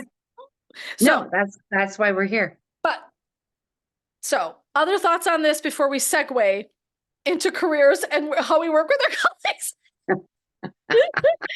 And we're going to have to cut that sucker into little pieces before we put it out in the podcast. But are there other final thoughts? Because I know we went in the weeds, but again, I love it. This is, to me, we didn't plan this conversation. There was no, it was authentic how it showed up. And to me, I love that we got to like leave this for all of you to listen to, even if it's hard. I'm here to put myself out there and be transparent. If I'm not doing that, then I'm not doing a service for anybody. Right. But other final thoughts on this, sweetheart, before we segue into my purpose and passion for purpose and passion. But anything else you want to leave in here before we scoot? No, it was well said. Well put. Thank you for that. Of course. So Okay, so things that cost us time, right? So that's why we were talking about this today. And what I really want to say is that the other piece of this is for how much time we end up spending in our careers and our colleagues with at work, owning business owners are doing stuff the live long day. I'm going to tell you because I am one. And so when you Right. have your own business, right, there's a lot of stuff we're doing behind the scenes as well that I don't think it's just like we have a 9 to 5 job. Like that's not what we're doing. It's much more than that. And we bite that off. That's part of a decision of being a CEO of your own business or, running a big company or whatever you do. It's like it's going to be a time suck. But I really wanted you to think about, for me, the big piece was who are you working with, which is what Sue talked about earlier. It's like, who do you get to be with? Do they bring you joy? I've known people that literally and hate getting out of bed and going to work every day, hate the person who's leading their company, don't trust them, don't see them as being good leaders, or they don't communicate well, or they're expected to know what they're supposed to do. There's all kinds of ways that this shows up, and it's so much misery. And Yeah. that is utterly lacking quality of life. Like, I get it. 100%. Right. And so it's like, I get it when someone's like, I know, but this is my job and this is how I make a living and this is how I pay my bills. Like, look, like I get you. And also there's something else out there for you. So just Exactly. understand, I'm sorry, like I will not mince words on this. Like I was in a thriving psychotherapy practice and I would look like I was a, bitchy first world problem woman talking about how miserable I was in my toxic work environment. But that was my experience. But I'm just saying, life is too fucking short. If you're hearing me today, here's bottom line. Maybe this is all I need to say. I could have said that and saved us all 45 minutes of conversation, but life is too short to be miserable. Whether it's a mental health issue, whether it's you work with people that they don't vibe. They're not kind, they're not supportive, they don't elevate, they're negative. Maybe your boss doesn't see your value or give good leadership that you feel confident in the direction you're going. You kind of feel like you're always confused, trying to figure it out. Whatever it might be for you, I'm just telling you that life is too goddamn short. 40%. Look at the pie wedge of your life. I mean, let's really take a hard ass look at Yeah, that. really. Oh my God, it's way, way, way too short for us to spend in shitty environments with Yep. not great people that don't suit us or help us grow or whatever. Like, it's just too short. And so for me, when I was listening to Mel talk about that piece of this, I was like, oh, because it just confirms what I'm telling everybody about living in purpose and living with your passion and knowing what you're made of and then delivering that to the world. It's why I'm so passionate about it, because time is ticking. Right. I have Yep. no illusion, and I lost it really early in my therapy practice, to be honest with you, because I saw some tragic shit where I was like, oh, okay, truly, we never know when something's going to happen that our life will shift on a dime. Okay, I saw a lot of that. So that was my experience. So, thus, it made me very passionate about trying to be incredibly mindful about how I spent my time and energy. Because I was like, time's moving and things will happen. Unfortunate, sad, hard, tragic things sometimes. And we're Right. not in charge of that. The only thing I'm in charge of is what I do with it. Right. That's the only thing I'm in charge of, is what I do with my time and energy and how I spend it and where I give it and who I give it to. And I am just here to say to you, if you are in a dead end, shitty ass, you're miserable every day. And here's the deal. Here's the golden handcuffs. And this is a really fun one, is when you're making fucking good money doing it. Oh my God. Because for God's Seriously. sake, right? Yeah, I have women that come Yeah. in and they're making freaking $500,000 a year. Yeah. And it's like, I get it. Maybe they're high level corporate and they're like making bank. But they're like, why am I here? Yeah. I hate this.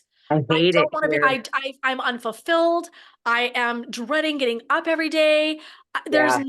There's nothing redeeming, or maybe there's pieces and they kind of hang their hat on the pieces that are redeeming. Like maybe they like one or two colleagues, but listen, that's not enough. And Mm-mm. furthermore, you're being told in its own way that you're not where you're meant to be.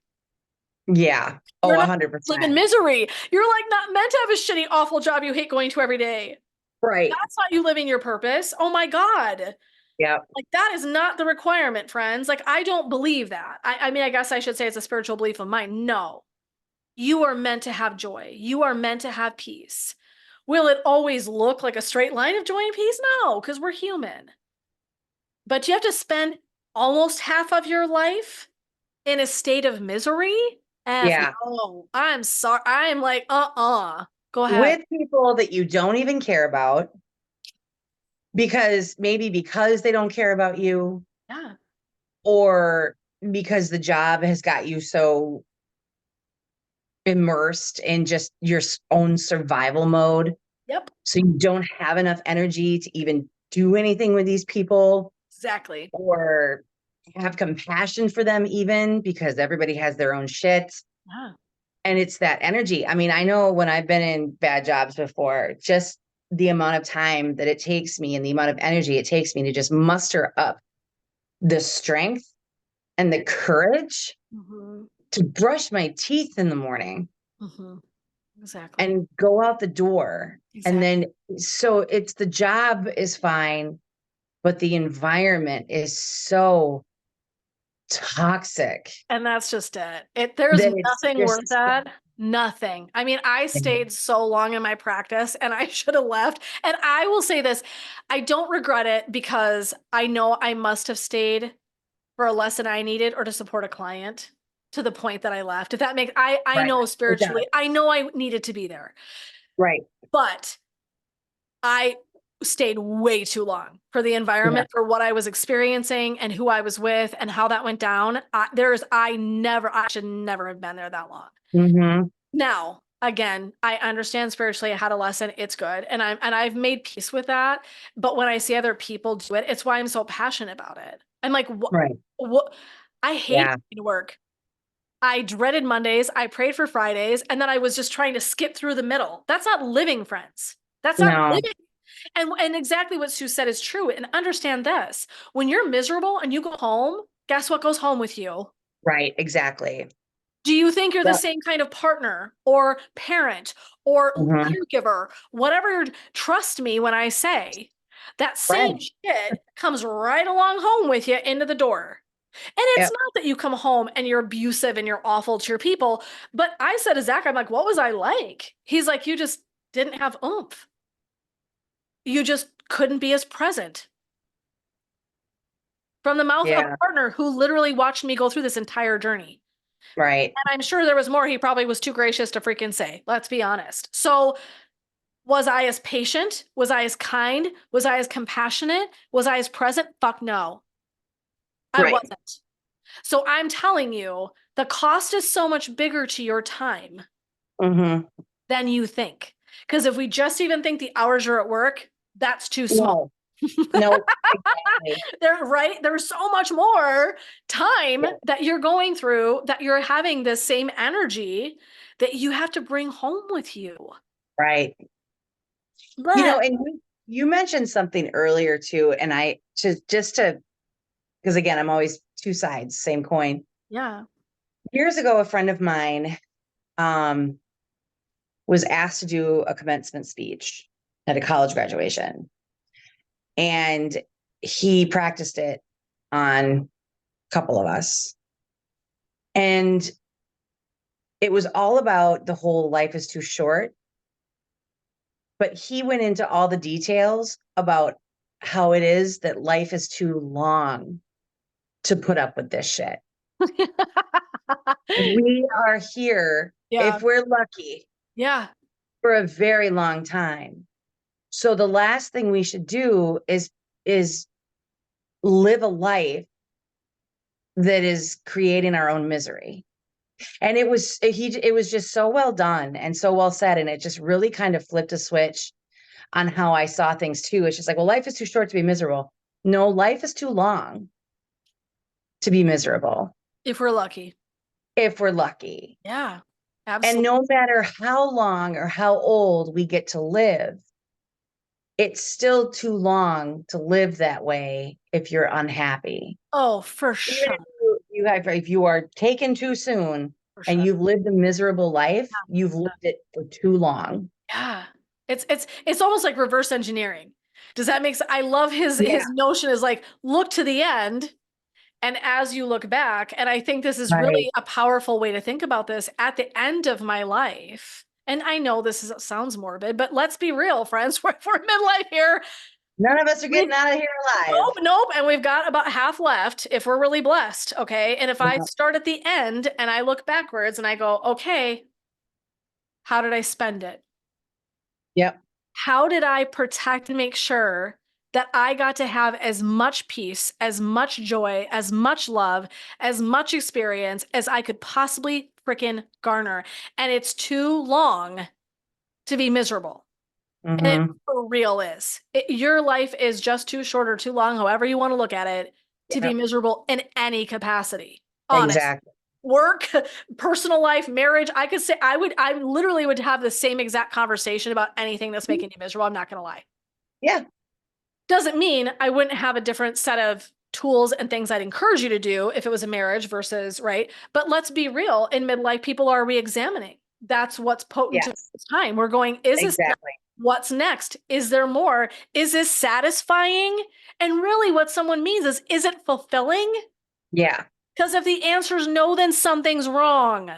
Yeah. Period. Right? And so it's just a way, this is a tool for you to be able to reflect on and see where things are really maybe working and they're so awesome, and spots where you're like, that could use a little zhuzh. I deserve to Mm-hmm. be excited to go to work. I will tell you, even when I'm in the weeds, and I'm not even last week, because I had a miserable week last week, but even then, I still love my work. Mm-hmm.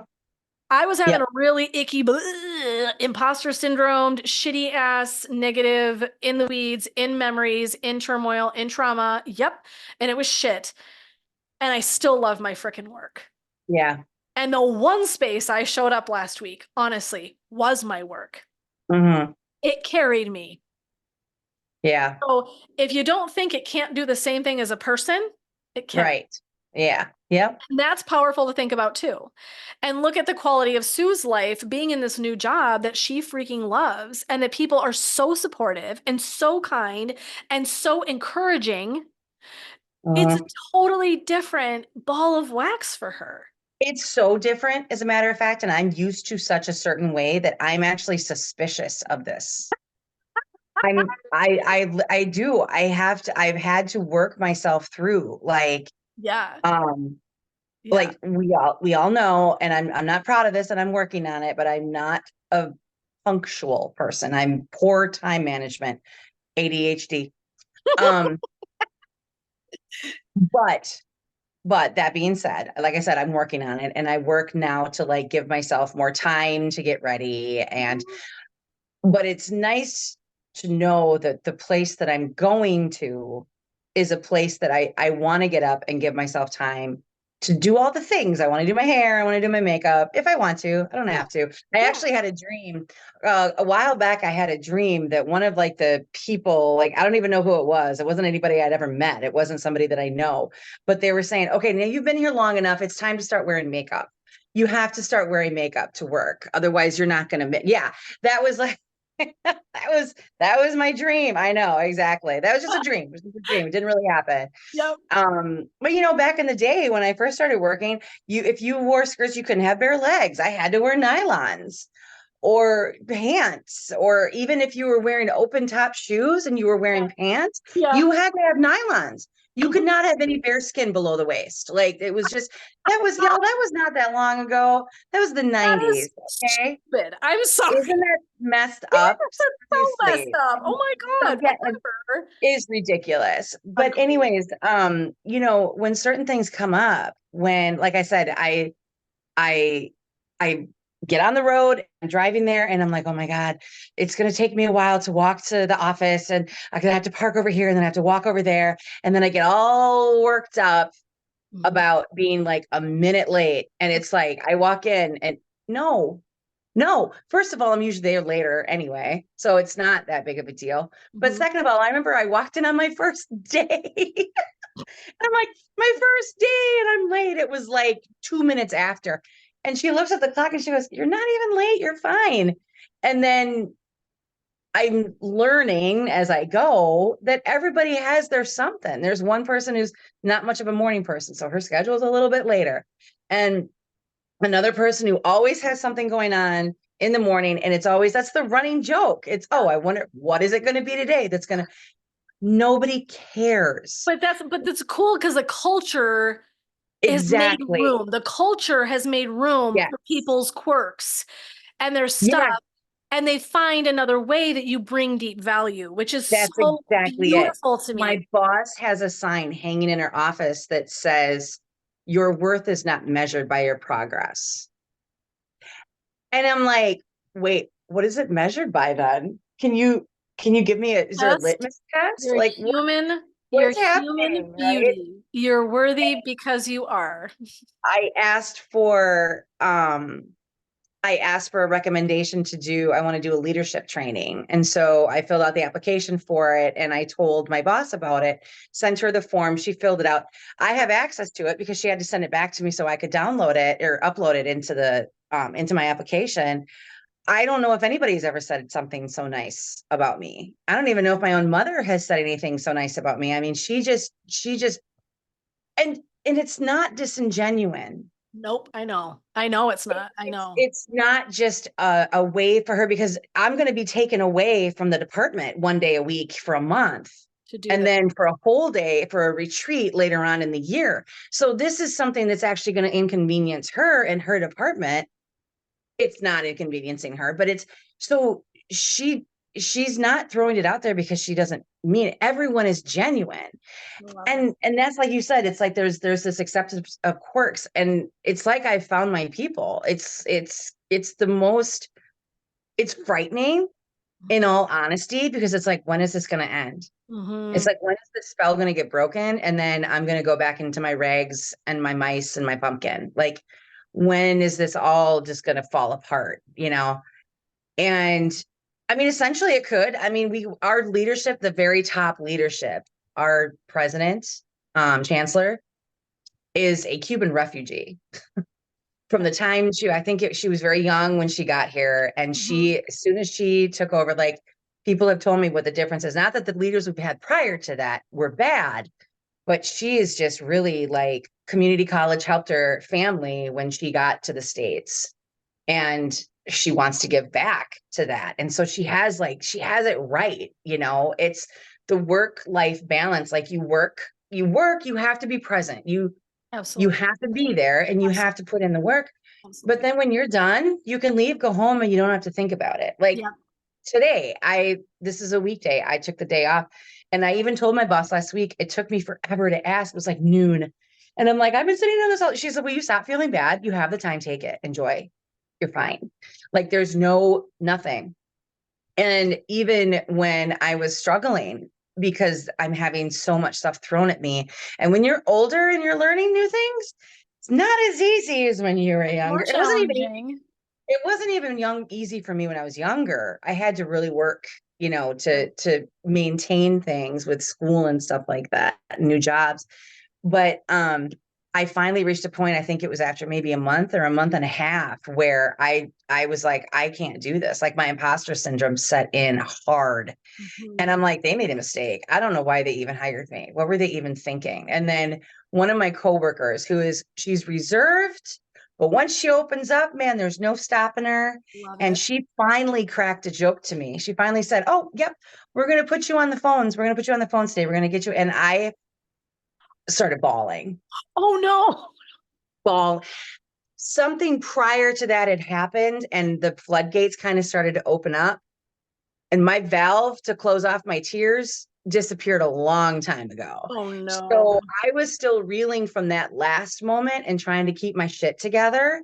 So when she said that and I start crying, now she's like coming over. She's like, "Oh my God, I didn't mean it. It was just a joke." I'm like, "No, I'm fine." So she finally opens up to me, and that's how I react. So that's been an ongoing joke. That's been the running joke. Like, we're in a group, we're doing a wellness group thing right now where there's 5 of us on a team.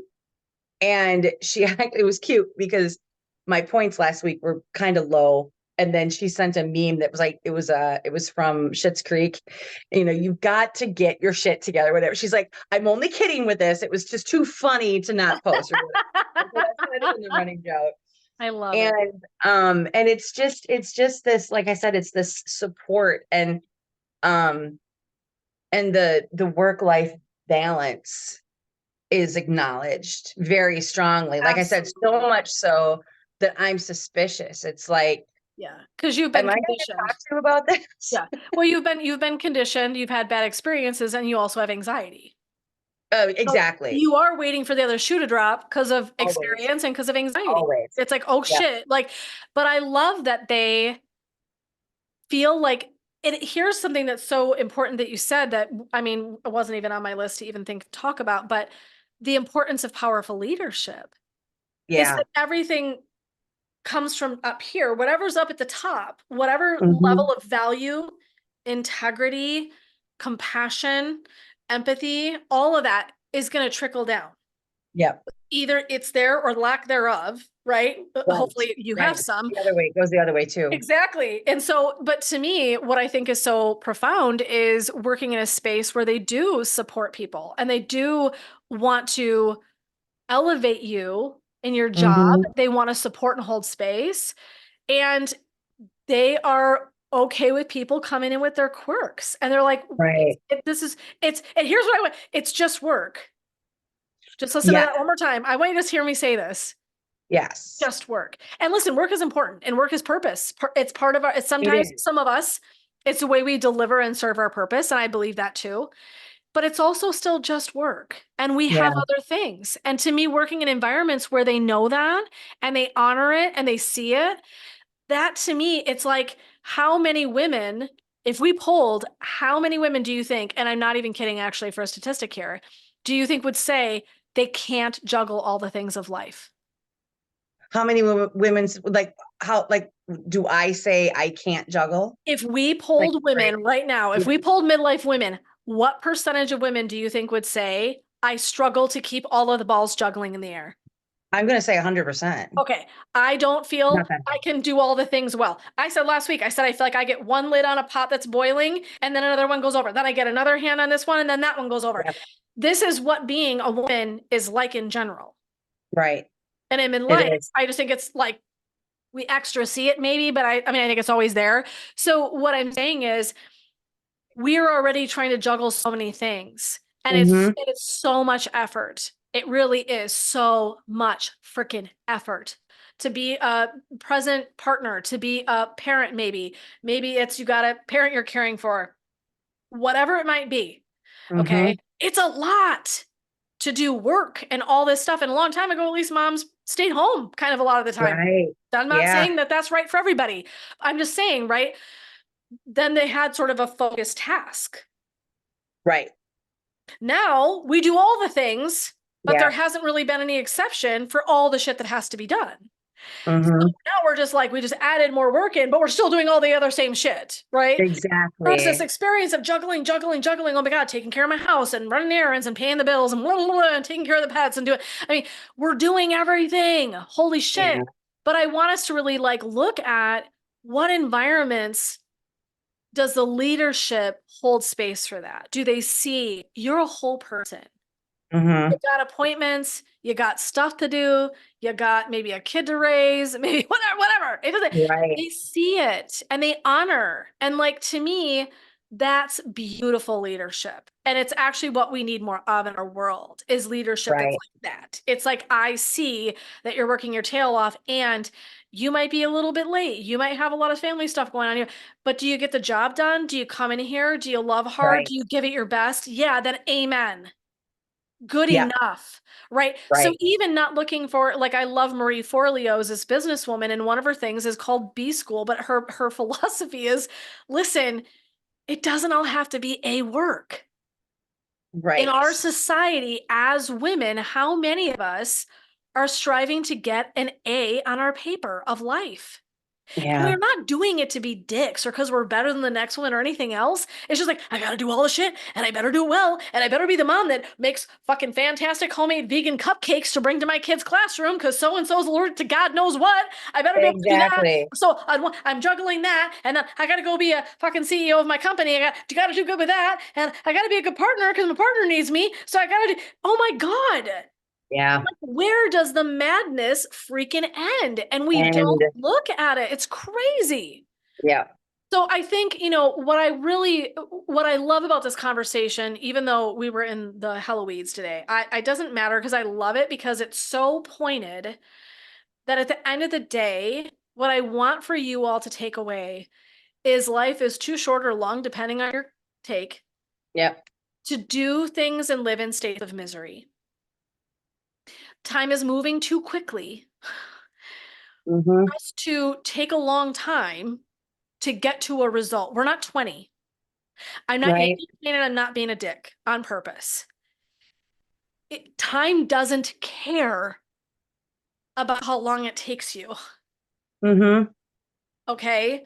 And so for me, it's what I am so passionate about coaching women in is how are we going to harness what we've got, what we've got it? How can Right. we uncover a quality of life? Right? Because my coaching anymore, therapy was sometimes life or death work. It really was. Right. Right. Work I do now isn't life or death, it's quality of life. Yeah. And if I can inspire women to see that they deserve a deeper, more robust quality of life, I am freaking here for it. I will champion you because I just do believe that. And I believe that when we have more peace and we have more time and abundance, we sprinkle that on everybody. When we have more time and alignment, we serve our purpose better. Right? So it comes down to everything we get to do. It touches every area of our lives. Mm-hmm. And we deserve it. We deserve that time. We deserve that quality of life. We deserve to have passion and purpose and motivation and inspiration and joy when we go to work. We Right. deserve that shit. It's not something you have to earn. You deserve it. You deserve it. It's Yeah. exactly, again, the power's in your shoes, Dorothy. It's Exactly. It's with you all the time. yeah. It's in you already. And so to me, Yeah. it's just knowing that. And it's easier said than done, Freds. I mean, I have been through the weeds. Sue's been through the weeds. We've lived through some shit. I mean, this is not like sprinkling wisdom because we got it all nailed down the first time. Right. It's because we've put our time in. We've Yeah. lived through lots of different layers of midlife, our journey to get here. So it's the wisdom, and that's what I love about midlife to me. One of the most brilliant parts of midlife is the wisdom we've gleaned. I tape rolled up a bunch of shit in my life, I'll guarantee you. I'm so grateful. I'm grateful for every freaking client, every story, because they helped build my library of wisdom. I could not have Yeah. done this without them. My coaching Yeah. clients do the same thing. They're my friends when they share their intimacy and their honesty. They're building my library. I'm Mm-hmm. so freaking grateful for that. Yeah. So I would leave you with some questions. The things to think about are, am I satisfied? How am I spending my time? Mm-hmm. Where do I wish I had more time to give? What areas of your life?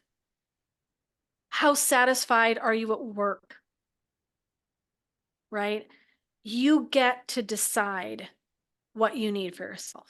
And so Mm-hmm. I would throw out a couple of questions to just move you in a direction of mindful reflection about where you are and how you're feeling. And then you can make adjustments. So you might have to adjust your sales, right? And so that's really what I would say is, listen, Sue just did this and it was one of the best decisions of her life Mm-hmm. to this job. Mm-hmm. Perfect case in point. I adore that we have this brilliant example sitting in front of us. Mm-hmm. So to me, that's what I hope you'll lean into, is that there's always hope for something different. It can always be better if it's not working. If it's not working, it's not an alignment. If it's Mm-hmm. not an alignment, you're probably not living fully in your purpose. Does that make sense? So Mm-hmm. all these things Yeah. fall into they're dominoes. Okay. Right. I want for you if we are going to fast forward all the way to the end and you look at your life and you say, how did I spend it? Yeah. I said to Chloe the other day, and she's almost 20, she's not even 20 yet, and I said, I'm going to burn my motherfucking candle at both ends till that shit goes entirely out. Mm-hmm. That's my plan. I don't Mm-hmm. know what life has in store for me, but that's my freaking plan of action. Right. And by God, at the end of my shit, I want to look back and go, thank God. Thank God you got out of that job. You started that thing. You moved Mm-hmm. into that place. What I don't care what it is. I want to tick off all of the gratitude I have for the times that I made maybe really freaking hard choices, Mm-hmm. but they served me better. And they Yeah. served my family better and the people that I love better. And it prompted my purpose to go out in the world. At the end of my Yep. days, that's how I'm going to know I did it well. Yep. And so you might even reverse engineer Yeah. and start from the back end and say, if I look at the end of my life, what do I want to say I have done with my time? Mm-hmm.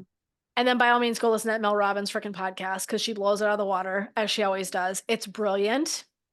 And it will give you some more of those statistics that you can put your teeth around. And then let's be revolutionaries. Why are we waiting to do it the way it's always been done? Right. Let's be trailblazers to create a whole different experience. Oh my God. Yeah. We get to do that, right? Yeah. And I think too, the idea of, you had mentioned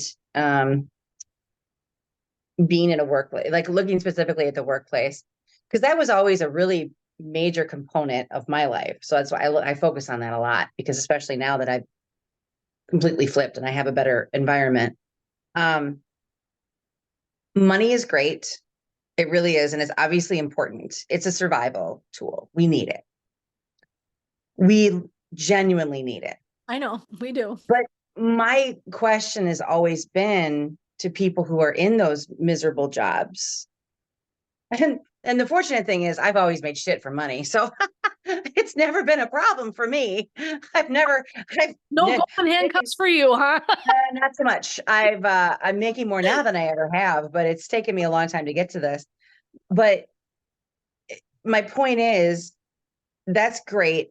You are working towards, you have nice things, and you're able to, you have such peace of mind that you have a nest egg built up in case something happens. If you have something happen with your house or your vehicle or your health, God forbid, you have that. And that obviously is very important. Yes. But my question is, though, how much, speaking of your health, how much more damage is it doing to your health? How much more damage are you actually causing yourself, right? By killing yourself doing Exactly. this job. Exactly. And the other thing too is I've asked this before too, of people who kill themselves trying to do their jobs. When you're on your deathbed and there's no one around you because you focused so hard on your work that you didn't even like anyway, Yeah, right. how are you going to feel? I'm not saying that that's going to happen. It's not that. It's just like you said, it's that reverse engineering. And the idea of finding something that you don't struggle through just to get to retirement. Yeah. Find something you don't want to retire from. Yeah, have a life you don't want to fucking vacation from all the time, right? Right. Like, isn't that the Right. goal, right? Exactly. Yeah. Well said. Yeah. Yeah, exactly. Yeah. And if you are doing something within that wheelhouse, that whatever it is that is your wheelhouse, whatever it is that is your passion, our radio station actually has a segment. There's a podcast on there. It's called Passion Pod. I'll do a plug. About that very thing, about pursuing your career based on passions. Because if you do it and you are successful at it, you will make money at it, right? So it all goes hand in hand. It's scary. It does. It's scary and yeah, sometimes shifting gears. And I know because I've done it a handful of times yeah, in my life and my career. But at the end of the day, the reality is my experience has been that I'm so elevated and excited and passionate and enthusiastic that it oozes out my pores. right. So the Yep. difference is that someone in my presence, my energy is completely different because I love what I do so fucking much Right. I could talk about it. Someone's like, oh, could you come and talk for 45? I could talk for, you give me a topic, anything that I love and I'm passionate about, I could talk for 4 hours with zero breath. Like, I'm not kidding. Mm-hmm. That's how you know you're in it. And you're exactly right. You can have all the money in the world and you can be so miserable. And I love this Mm-hmm. quick story of guys on Netflix and they did minimalism. Okay. Yep. But neat. Two besties went to school, did high level college, got into Wall Street, Yes. stopped, looked around and went, why the fuck are we here? And why am I Yes. so miserable? I'm living the dream. I did the thing. I've got the money and I hate my life. I got news for you. And this is a piece that I sometimes have to work with my clients in is like, yes, money is important. It is not fucking everything. Right. Because at the end of the day, that won't hold your hand. Right. It won't necessarily mean you have memories because maybe you worked so hard you didn't take vacations. Mm-hmm. Right? Maybe it's Or but you these were working for somebody who wouldn't let you take vacation. precisely. It's like, no, you're like for a lawyer, for example, and you're not going to take a vacation because you won't keep Right. rising up the freaking ladder. Yep. So all of a sudden, right, money can mean next to nothing. Mm-hmm. When it comes to your peace of mind and your joy, wealth is something that doesn't just mean money. Right. Abundance doesn't just mean money, it means peace of mind. It means passion and purpose and alignment and joy and light and laughter and ease. That's what it Yeah. means. And so Peace. peace. Oh my God, it's so big. And so like we really want to give credit that there's so much more to our lives even than money. And so Mm-hmm. love that you said that listen, it might be that you woodwork and that's your jam. And maybe you make 30K a year. And will you have to make some concessions because you're not going to live high on the hog on that unless you've got a nice nest egg? Maybe. Yeah. Mm-hmm.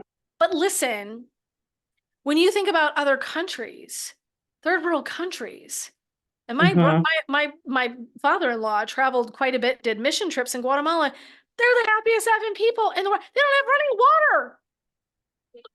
They barely have Yeah. running water. He was going to try to help to make sure that they could get running waters to their homes. And yet, they're so grateful. They're Right. so kind and compassionate. They have such a good quality of life, even though we would look at it and go, what? Yeah. But there's a critter running around on the floor, pooping in the corner. And we're all going, Yeah. oh my God. They're thrilled. Mm-hmm. Why do you think that is? Right. Because they have time with their loved ones, Mm-hmm. right? They're truly connected to the shit that matters. Right. Our culture tells us otherwise, friends, and it is a lie. It is. It's a lie. Yeah, it So is. if anything we say supports a person in taking a look at, am I satisfied? Am I fulfilled? Is this using the gifts I was given? Is this the vision I had in my heart? Oh my God. I hope you give yourself the time to look at that. And then for the love of all that's holy, I hope that you get the opportunity to carve out time for yourself to lean into that space, whatever that looks like, because the world needs more of who everybody is, Right. right? They need more of who you are. And so time, friends, precious commodity. And if anything else, like I said, we get you to pause and stop and think and reflect. To me, I've been reaching out to people. It did. It made me think I was so grateful. I've got my trip planned with my sisters. Like, thank God I am carving this out because I'm not getting younger and time's not going slower. Right. And I don't want to regret at the end of my life not making those things a priority. Mm-hmm. So that's really what this entire conversation was meant to do, was hopefully elevate you, encourage you, and get you to lean into what shifts can I make in my life that make more space for the kind of life I want to have, Mm-hmm. the kind of time I want to spend. Not the kind where you're doing this on the beach. Right. Yeah, Joe, I got that report. I think I got that to you. By the way, it sounds like my husband, but anyway, not picking on him, but every once in a while that shit's happen. I'm not gonna lie, but you get what I'm saying, right? We don't want Yeah. you on a beach on your phone conducting work because you're too connected. We want you to disconnect, Right. right? So these are some things that I would really encourage you to think about. So I hope that it does motivate and inspire and get you moving so that you can live the kind of life that you, at the end of it, all you do is have a smile on your face and gratitude. Mhm. And you're just like, yeah, I left it all on the table. That's my goal. Leave every single effing bit of my soul on the table. So, last final thoughts for you. Anything, my friend? No, Okay. Same for me. So no. we will close. I will let you do the closing today and let people know how to find us and blah, blah, blah, because Yeah, Midlife Repurposed on Facebook is our community page. So you go in and let us know who you are. Because sometimes there's, we do have like a certain process where not just anybody can join. Yep. For obvious reasons, for scamming, we don't want soliciting, things like that. So it is a place where it is just like-minded women, midlife or otherwise. Oh. And we would love to have you join us there. And if you could share the podcast, we always would appreciate that as well. And if you can write a review, we would appreciate that too. Otherwise, yeah, Midlife Repurposed on Facebook is how you can find us. Yep. And I think that's it. We always thank you so much for joining us. This is always one of those things too, where like I always learn something new, even just talking like this way. Oh, I grow every time we do one. I'm not kidding. I grow every time we do one. And I'll go back and listen to these. I know it sounds so weird. And you're probably like, why are you listening? I'll forget what we talked about. I know it sounds so, because sometimes they'll stack up and you guys don't know this, but we do them in batches because we're so busy that in order to honor time, we get in and we do them in batches. And I'll go, God, I don't remember. And all of a sudden I'm like, holy shit. I forgot that was such a good point that you made. Right. Like I will learn again from them. And I sat there and listened to it the first time. Yeah, exactly. When you're in the more utilitarian mode, you're not necessarily like thinking about that or whatever. Exactly. Right. Exactly. Yeah. And I'll hear you say something. I'll be like, that was effing genius. Like, so I really want to say, like this is such a love for us. I want you to understand, like, we don't make money from this. We're literally passionate about supporting midlife women having a revolutionary experience. I mean, that is literally why we're here. So when we ask you to share it, we don't get shit out of that, friends. But we love to move our mission. We'd love to move the needle. So when we ask you to like, subscribe, follow, review, put it out there, share one to your people, we are so grateful because we want every woman to have the opportunity to make these shifts for herself if that's something she feels called to do. And we do it together. That's sisterhood, that's collaboration. And so to me, it's like, that's really what this entire show is about. It's just honoring our friendship of a gazillion years, and we fucking love each other and we're so lucky to have each other. And so it's just literally a joy for us, but we hope that you enjoy this and we hope it's bringing you something powerful and important and supportive. And so we will of course see you guys on the flip side. We'll be around for another podcast. We just want to say thank you so much for being here. Until next time, sending you blessings, love, and light, signing off and saying thanks once again. Thanks so much, everybody. Thank you. Bye-bye.